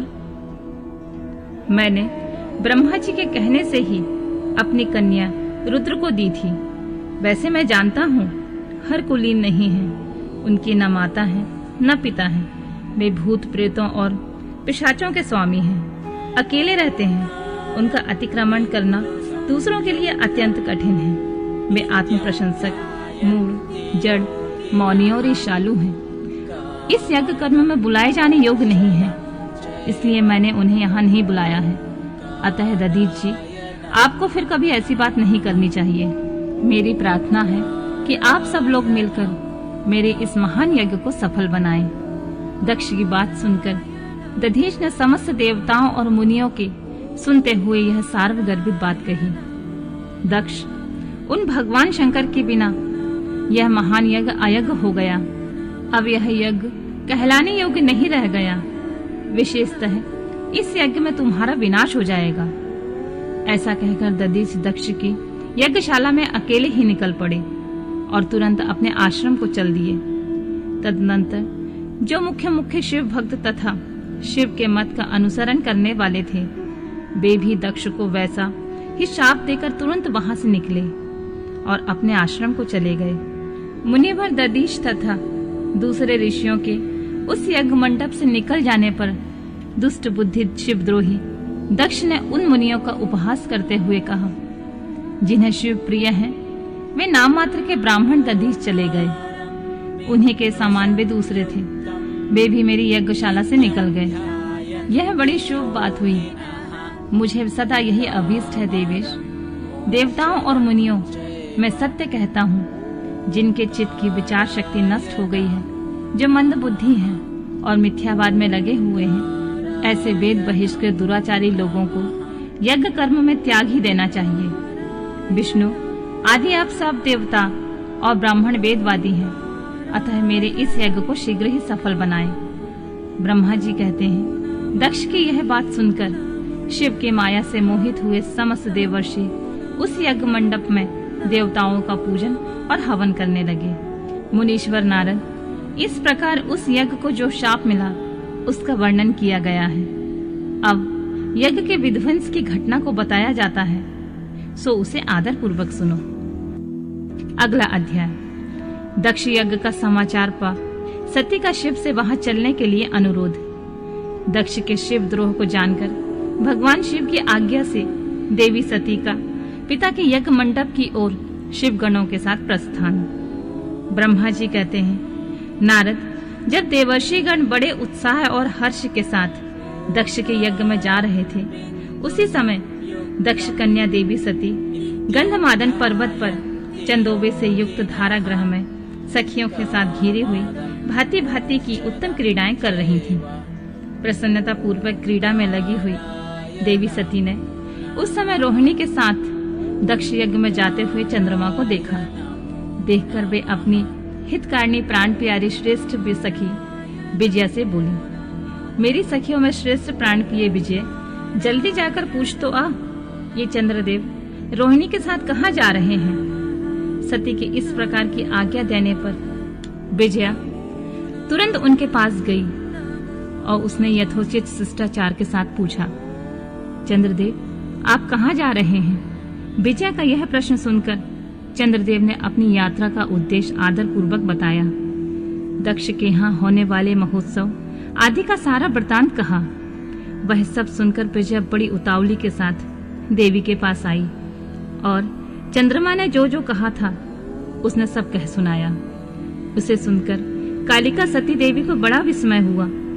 अपने यहाँ सूचना न मिलने का क्या कारण है। बहुत सोच विचारने पर भी उनकी समझ में नहीं आया। तब उन्होंने पार्षदों से घिरे अपने स्वामी भगवान शिव के पास आकर भगवान शंकर से पूछा, प्रभु, मैंने सुना है कि मेरे पिताजी के यहाँ बहुत बड़ा यज्ञ हो रहा है। उसमें बहुत बड़ा उत्साह होगा। उसमें सब देवर्षि एकत्र हो रहे हैं। देव देवेश्वर, पिताजी के उस महान यज्ञ में चलने की रुचि आपको क्यों नहीं हो रही है। इस विषय में जो बात है मुझे सब बताइए। महादेव, सुहृदों का धर्म है वह सुहृदों के साथ मिले जुले। यह मिलन उनके महान प्रेम को बढ़ाने वाला होता है। अतः प्रभु, मेरे स्वामी, आप मेरी प्रार्थना मानकर सर्वथा प्रयत्न करके मेरे साथ पिताजी की यज्ञशाला में आज ही चलिए। सती की यह बात सुनकर भगवान महादेव, जिनका हृदय दक्ष के बागवानों से घायल हो चुका था, मधुर वाणी में बोले, देवी, तुम्हारे पिता दक्ष मेरे विशेष द्रोही हो गए हैं। जो प्रमुख देवताओं और ऋषि अभिमानी, मूढ़ और ज्ञान शून्य हैं, वे ही सब तुम्हारे पिता के यज्ञ में गए हैं। जो लोग बिना बुलाए दूसरे के घर जाते हैं वे वहां अनादर पाते हैं और जो मृत्यु से बढ़कर भी कष्टदायक होती है। अतः प्रिय, तुमको और मुझको तो विशेष रूप से दक्ष के यज्ञ में जाना नहीं चाहिए, क्योंकि हमें वहां बुलाया नहीं गया है। मैंने सच्ची बात कही है। महात्मा महेश्वर के ऐसा कहने पर सती रोष पूर्वक बोली, शंभु, आप सबके ईश्वर हैं। जिनके जाने से यज्ञ सफल होता है, उन्हें आपको मेरे दुष्ट पिता ने इस समय आमंत्रित नहीं किया है। प्रभु, उस दुरात्मा का क्या अभिप्राय है, मैं सब जानना चाहती हूँ। साथ ही वहां आए हुए संपूर्ण दुरात्मा देवर्षियों का मनोभाव का भी मैं पता लगाना चाहती हूँ। अतः प्रभु, मैं आज ही पिता के यज्ञ में जाती हूँ। नाथ महेश्वर, आप मुझे जाने की आज्ञा दे दें। देवी सती के ऐसा कहने पर सर्व के सर्वदृष्टा सृष्टिकर्ता एवं कल्याण स्वरूप साक्षात भगवान रुद्र ने उनसे इस प्रकार बोला। शिव ने कहा, उत्तम व्रत का पालन करने वाली देवी, यदि इस प्रकार तुम्हारी रुचि वहां अवश्य जाने के लिए हो गई है तो मेरी आज्ञा से तुम शीघ्र ही अपने पिता के यज्ञ में जाओ। यह नंदी वृषभ सुसज्जित है। तुम एक महारानी के अनुरूप राजोपचार साथ ले सादर इस पर सवार हो बहुसंख्यक प्रथम गणों के साथ यात्रा करो। प्रिय, इस विभूषित वृषभ पर आरूढ़ हो। रुद्र के इस प्रकार आदेश देने पर सुंदर आभूषणों से अलंकृत सती देवी सब साधनों से युक्त हो पिता के घर चली। परमात्मा शिव ने उन्हें सुंदर वस्त्र आभूषण तथा परम उज्जवल छत्र चामर आदि महाराजोचित उपचार दिए। भगवान शिव की आज्ञा से 60,000 रुद्रगण बड़ी संख्या में प्रसन्नता और महान उत्साह के साथ कौतूहल पूर्वक सती के साथ गए। उस समय वहां यज्ञ के लिए यात्रा करते समय सब और महान उत्साह होने लगा। महादेव जी के गण ने शिव प्रिया सती के लिए बड़ा भारी उत्सव रचाया। वे सभी गण कौतूहल पूर्ण कार्य करने तथा सती और शिव के यश को गाने लगे। शिव के प्रिय और महान वीर प्रथम गण प्रसन्नता पूर्वक उछलते कूदते चल रहे थे। जगदम्बा की यात्रा काल में सब प्रकार से बड़ी बड़ी भारी शोभा हो रही थी। उस समय जो सुखद जय जयकार आदि का शब्द प्रकट हुआ, उससे तीनों लोग गूंज उठे। अगला अध्याय। यज्ञशाला में शिव का भाग ना देखकर सती के रोषपूर्ण वचन, दक्ष द्वारा शिव की निंदा सुन दक्ष तथा देवताओं को धिक्कार फटकार कर सती द्वारा अपने प्राण त्याग का निश्चय। ब्रह्मा जी कहते हैं, नारद, दक्ष कन्या सती उस स्थान पर गईं जहां वह महान प्रकार से युक्त यज्ञ हो रहा था। वहां देवता, असुर और मुनींद्र आदि के द्वारा कौतूहल पूर्ण कार्य हो रहे थे। सती ने वहां अपने पिता के भवन को नाना प्रकार के आश्चर्यजनक वस्तुओं से संपन्न, उत्तम प्रभा से परिपूर्ण, मनोहर तथा देवताओं और ऋषियों के समुदाय से भरा हुआ देखा। देवी सती भवन के द्वार पर जाकर खड़ी हुई और अपने वाहन नंदी से उतरकर अकेले ही शीघ्रता पूर्वक यज्ञशाला के भीतर चली गई। सती को आई देख उनकी यशस्विनी माता वीरनी ने और उनकी बहनों ने उनका यथोचित आदर सत्कार किया, परंतु दक्ष ने उन्हें देखकर भी कुछ आदर सत्कार नहीं किया। उन्हीं के भय से शिव की माया से मोहित हुए दूसरे लोग भी उनके प्रति आदर का भाव न दिखा सके। मुने, सब लोगों के द्वारा तिरस्कार प्राप्त होने से सती को बड़ा विस्मय हुआ, तो भी उन्होंने अपने माता पिता के चरणों में मस्तक झुकाया। उस यज्ञ में सती ने विष्णु आदि देवताओं के भाग देखे, परंतु शंभु का भाग उन्हें कहीं नहीं दिखाई दिया। तब सती ने दूसरा क्रोध प्रकट किया। वे अपमानित होने पर भी रोष से भरकर सब लोगों की ओर क्रूर दृष्टि से देखती हुई और दक्ष को जलाती हुई बोली। सती ने कहा, प्रजापति, आपने परम मंगलकारी भगवान शिव को इस यज्ञ में क्यों नहीं बुलाया, जिनके द्वारा यह संपूर्ण चराचर जगत पवित्र होता है, जो स्वयं ही यज्ञ वेताओं में श्रेष्ठ, यज्ञ के अंग, यज्ञ की दक्षिणा और यज्ञ कर्ता यजमान है। उन भगवान शंकर के बिना यज्ञ की सिद्धि कैसे हो सकती है अहो, जिनके स्मरण करने मात्र से ही सब कुछ पवित्र हो जाता है। उन्हीं के बिना किया हुआ यज्ञ अपवित्र हो जाएगा। द्रव्य, मंत्र आदि, हव्य और काव्य, ये सब जिनके स्वरूप हैं, उन्हें भगवान शंकर के बिना इस यज्ञ का आरंभ कैसे किया गया? क्या आपने भगवान शिव को सामान्य देवता समझकर उनका अनादर किया है? आज आपकी बुद्धि भ्रष्ट हो गई है, इसलिए आप पिता न होकर भी मुझे अधर्म जच रहे हैं। अरे, ये विष्णु और ब्रह्मा आदि देवता तथा मुनि अपने प्रभु भगवान शिव के आए बिना इस यज्ञ में कैसे चले आए? ऐसा कहने के बाद शिव स्वरूपा परमेश्वरी सती ने भगवान विष्णु, ब्रह्मा, इंद्र आदि इन सभी देवताओं को तथा समस्त ऋषियों को बड़े कड़े शब्दों में फटकारा। ब्रह्मा जी कहते हैं, नारद, इस प्रकार क्रोध से भरी हुई जगदम्बा सती ने वहां व्यथित हृदय से अनेक प्रकार की बातें कही। श्री विष्णु आदि समस्त देवताओं और मुनि जो वहां उपस्थित थे सती की बात सुनकर चुप रह गए। अपनी पुत्री के वैसे वचन सुनकर कुपित हुए दक्ष ने सती की ओर क्रूर दृष्टि से देखा और इस प्रकार कहा, भद्रे, तुम्हारे बहुत कहने से क्या लाभ? इस समय तुम्हारा यहाँ कोई काम नहीं है। तुम जाओ या ठहरो, यह तुम्हारी इच्छा पर निर्भर है। तुम यहाँ आई ही क्यों? समस्त विद्वान जानते हैं कि तुम्हारे पति शिव अमंगल रूप हैं। वे कुलीन भी नहीं हैं, वेद से बहिष्कृत हैं और भूतों, प्रेतों तथा पिशाचों के स्वामी हैं। वे बहुत ही कुवेश धारण किए रहते हैं, इसलिए रुद्र को इस यज्ञ में नहीं बुलाया गया है। बेटी, मैं रुद्र को अच्छी तरह जानता हूँ, अतः जानबूझकर ही मैंने देवर्षियों की सभा में उन्हें आमंत्रित नहीं किया है। रुद्र को शास्त्र के अर्थ का ज्ञान नहीं है, वे उद्दंड और दुरात्मा है। मुझ मूढ़ पापी ने ब्रह्मा के कहने पर उनके साथ तुम्हारा विवाह कर दिया था, अतः तुम क्रोध छोड़कर स्वस्थ हो जाओ, शांत हो जाओ। इस यज्ञ में तुम आ ही गई हो तो स्वयं अपना भाग ग्रहण करो। दक्ष के ऐसा कहने पर उनकी त्रिभुवन पूजिता पुत्री सती ने शिव की निंदा करने वाले अपने पिता की ओर जब दृष्टिपात किया तब उनका रोष और भी बढ़ गया। वे मन ही मन सोचने लगी कि अब मैं शंकर जी के पास कैसे जाऊंगी। यदि शंकर जी के दर्शन की इच्छा से वे वहां गईं और उन्होंने यहाँ का समाचार पूछा तो मैं उन्हें क्या उत्तर दूंगी। तदनंतर तीनों लोकों की जननी सती रोषवेद से युक्त एक लंबी सांस खींचते हुए अपने दुष्ट हृदय पिता दक्ष से बोली। सती ने कहा, जो महादेव की निंदा करता है अथवा जो उनकी होती हुई निंदा को सुनता है, वे दोनों तब तक नरक में पड़े रहते हैं जब तक चंद्रमा और सूर्य विद्यमान है। अतः तात मैं अपने इस शरीर को त्याग दूंगी, जलती हुई आग में प्रवेश कर जाऊंगी। अपने स्वामी का अनादर सुनकर अब मुझे अपने इस जीवन की रक्षा का क्या प्रयोजन।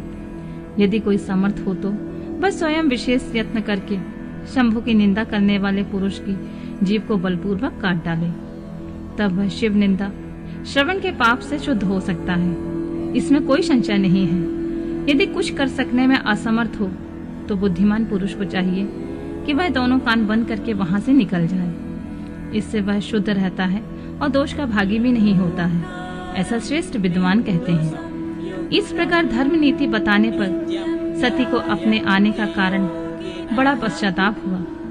उन्होंने व्यथित चित्त से भगवान शंकर के वचन का स्मरण किया। फिर सती अत्यंत कुपित हो दक्ष से उन विष्णु आदि समस्त देवताओं से तथा मुनिया से भी निडर होकर बोली, तात तुम भगवान शंकर के निंदक हो, इसके लिए तुम्हें पश्चाताप होगा या महान दुख भोगकर अंत में तुम्हें यातना भोगनी पड़ेगी। इस लोक में जिनके लिए ना कोई प्रिय है ना अप्रिय, उन निर्वर परमात्मा शिव के प्रतिकूल तुम्हारे सिवा कोई दूसरा चल सकता है? तुम दुष्ट लोग हो।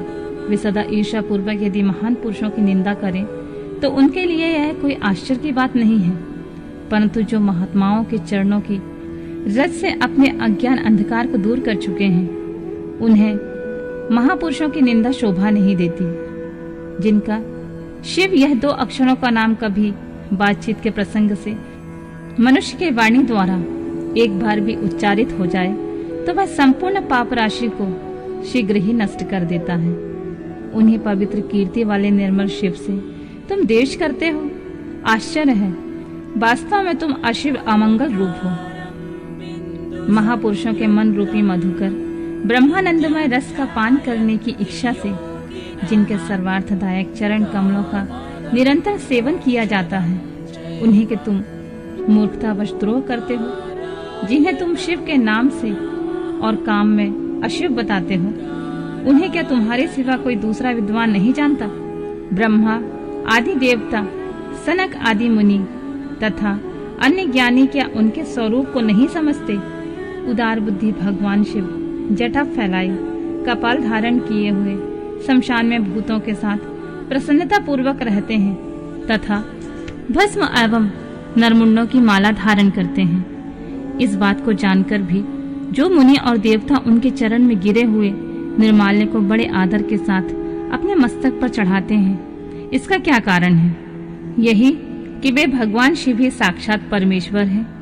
प्रवृत्ति और निवृत्ति 2 प्रकार के कर्म बताए गए हैं। मनीषी पुरुषों को उनका विचार करना चाहिए। वेद में विवेचन पूर्व उनके रागी और विरागी 2 प्रकार के अलग अलग अधिकारी बताए गए हैं। परस्पर विरोधी होने के कारण उक्त दोनों प्रकार के कर्मों का एक साथ एक ही कर्ता के द्वारा आचरण नहीं किया जा सकता। भगवान शंकर तो पर ब्रह्मा परमात्मा है, उनमें इन दोनों ही प्रकार के कर्मों का प्रवेश नहीं है। उन्हें कोई कर्म प्राप्त नहीं होता है। उन्हें किसी प्रकार के कर्म करने की आवश्यकता नहीं है। पिताजी, हमारा ऐश्वर्य अव्यक्त है, उनका कोई लक्षण व्यक्त नहीं है। सदा आत्मज्ञानी महापुरुष ही उनका सेवन करते हैं। तुम्हारे पास ऐश्वर्य नहीं है। यज्ञशालाओं में रहकर वहां के अन्न से तृप्त होने वाले कर्मठ लोगों को जो भोग प्राप्त होता है, उसमें वह ऐश्वर्य बहुत दूर है। जो महापुरुष की निंदा करने वाला और दुष्ट है, उसके जन्म को धिक्कार है। विद्वान पुरुष को चाहिए कि उनके संबंध को विशेष रूप से प्रयत्न करके त्याग दें। जिस समय भगवान शिव तुम्हारे साथ मेरा संबंध दिखलाते हुए मुझे दाक्षायणी कहकर पुकारेंगे, उस समय मेरा मन सहसा अत्यंत दुखी हो जाएगा।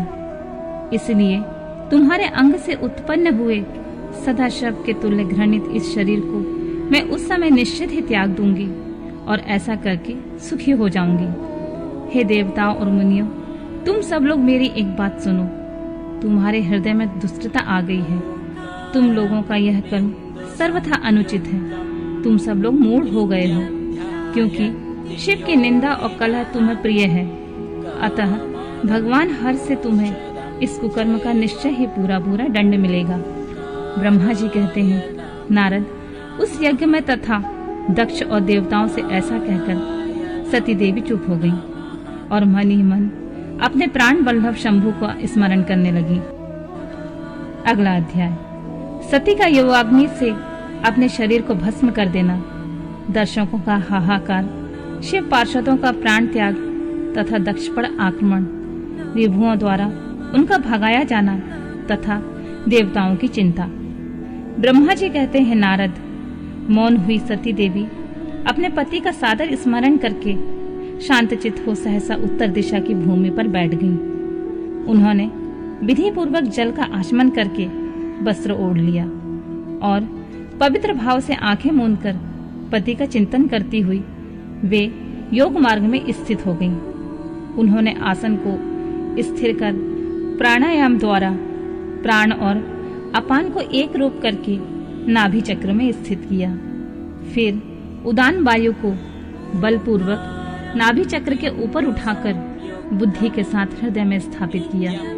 तत्पश्चात शंकर के प्राण बल्लभा अनिदिति सती उस समय यथा स्थित वायु को कंठ मार्ग से भ्रुकुटियों के बीच ले गईं। इस प्रकार दक्ष पर कुपित हो सहसा अपने शरीर को त्याग की इच्छा से सती ने अपने संपूर्ण अंगों में योग मार्ग के अनुसार वायु और अग्नि की धारणा की। तदनंतर अपने पति के चरणार बिंदों का चिंतन करती हुई सती ने अन्य सब वस्तुओं को भी ध्यान भुला दिया। उनका चित्त योग मार्ग में स्थित हो गया था, इसलिए वहां उन्हें पति के चरणों के अतिरिक्त और कुछ भी नहीं दिखाई दिया। मुनिश्रेष्ठ, सती का निष्पाप शरीर तत्काल गिरा और उनकी इच्छा के अनुसार योगाग्नि में जलकर उसी क्षण भस्म हो गया। उस समय वहां आए हुए देवता आदि ने यह जब घटना देखी तब वे बड़े जोर जोर से हाहाकार करने लगे। उनका वह महान अद्भुत विचित्र एवं भयंकर हाहाकार आकाश में और पृथ्वी तल पर सब ओर फैल गया। सब लोग कह रहे थे, हाय, महान देवता भगवान शंकर की परम प्रेयसी सती देवी ने किस दुष्ट के दुर्व्यवहार से कुपित होकर अपने प्राण त्याग दिए। अहो, ब्रह्मा जी के पुत्र इस दक्ष की बड़ी भारी दुष्टता तो देखो। सारा चराचर जगत जिसकी संतान है, उसी की पुत्री मनस्वी सती देवी जो सदा ही मान पाने की योग्य थी, उसके द्वारा ऐसे निरादृत हुई कि प्राणों से ही हाथ धो बैठी। भगवान वृषभध्वज की सती सदा सभी सत्पुरुषों के द्वारा निरंतर सम्मान पाने की अधिकारिणी थी। वास्तव में उनका हृदय बड़ा विशाल था। वह प्रजापति दक्ष ब्राह्मण द्रोही है, इसलिए सारे संसार में उसे महान अपयश प्राप्त होगा। उसकी अपनी ही पुत्री उसी के अपराध से जब प्राण त्याग करने को उद्यत हो गई, तब भी उस महान नरक भोगी शंकरद्रोही ने उसे रोका तक नहीं। जिस समय सब लोग ऐसा कह रहे थे, उसी समय शिव के पार्षद सती का यह अद्भुत प्राण त्याग देखकर तुरंत ही क्रोधपूर्वक अस्त्र शस्त्र ले दक्ष को मारने के लिए उठ खड़े हुए। यज्ञ मंडप के द्वारपाल खड़े हुए वे भगवान शंकर के समस्त 60,000 पार्षद, जो बड़े भारी बलवान थे, अत्यंत रोष से भर गए और हमें धिक्कार है ऐसा कहते हुए भगवान शंकर के गण के वे सभी वीर युद्धपति बारंबार उच्च स्वर में हाहाकार करने लगे। देवर्षि कितने ही पार्षद तो वहां शोक से ऐसे व्याकुल हो गए कि वे अत्यंत तीखे प्राण नाशक शस्त्रों द्वारा अपने ही मस्तक और मुख आदि अंगों पर आघात करने लगे। इस प्रकार 20,000 पार्षद उसी समय दक्ष कन्या के सती होने के साथ ही नष्ट हो गए। वह एक अद्भुत सी बात हुई।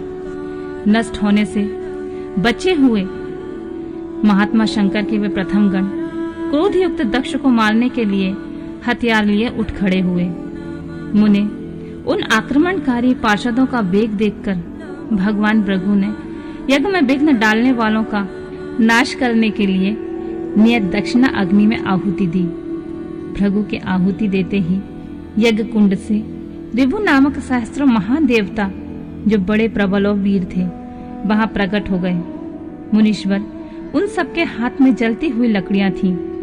उनके साथ प्रथम गणों का अत्यंत विकट युद्ध हुआ, जो सुनने वालों के भी रोंगटे खड़े कर देने वाला था। उस ब्रह्म तेज से संपन्न महावीर रिभुओं की वह सब ओर से ऐसी मार पड़ी, जिससे प्रथम गण बिना अधिक प्रयास के ही भाग खड़े हुए। इस प्रकार उन देवताओं ने उन शिव गणों को तुरंत मार भगाया। यह अद्भुत सी घटना भगवान शिव की महाशक्ति की इच्छा से ही हुई। यह सब देखकर ऋषि इंद्रादि देवता, मरुदगण, विश्वदेव, अश्विनी कुमार और लोकपाल चुप ही रहे। कोई सब ओर से आकर यहाँ भगवान विष्णु से प्रार्थना करते थे कि किस तरह यह विघ्न टल जाए, और वे उद्विग्न होकर बार बार विघ्न निवारण के लिए आपस में सलाह करने लगे। प्रथम गणों के नाश होने और भगाए जाने से जो भावी परिणाम होने वाला था, उसका भली भांति विचार करके उत्तम बुद्धि वाले श्री विष्णु आदि देवता अत्यंत उद्विग्न हो उठे थे। मुनि इस प्रकार दुरात्मा शंकर द्रोही ब्रह्मा बंधु दक्ष के यज्ञ में उस समय बड़ा भारी विघ्न उपस्थित हो गया।